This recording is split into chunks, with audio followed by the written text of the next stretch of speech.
गुरु भगवान की जय, सदाराम बापा की जय। અમારા દરેક ઠાકોર સમાજને એવી નમ્ર વિનંતી છે કે તારીખ 4/2026 અને પહેલો મહિનો આ વગર બાપાએ મોટું સંમેલન છે। સંમેલનમાં દરેકને વધારવા નમ્ર વિનંતી। સાધુ સંતો આવવાના, આપણા સમાજના તમામ ભાઈઓ પણ આવવાના છે અને જે કંઈ નિર્ણય લે દરેકને આ નિર્ણય લેવું જરૂરી છે।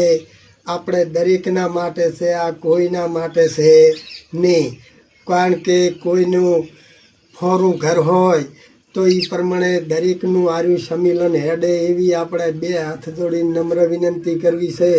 અને ઠાકોરો દરેક આ થોડોક નિર્ણય લેજો ને લેજો। સદગુરુ ભગવાન કી જય, સદારામ બાપા કી એ અભળ દો ઠાકોરો, અભળ દો, સદગુરુ ભગવાન કી જય।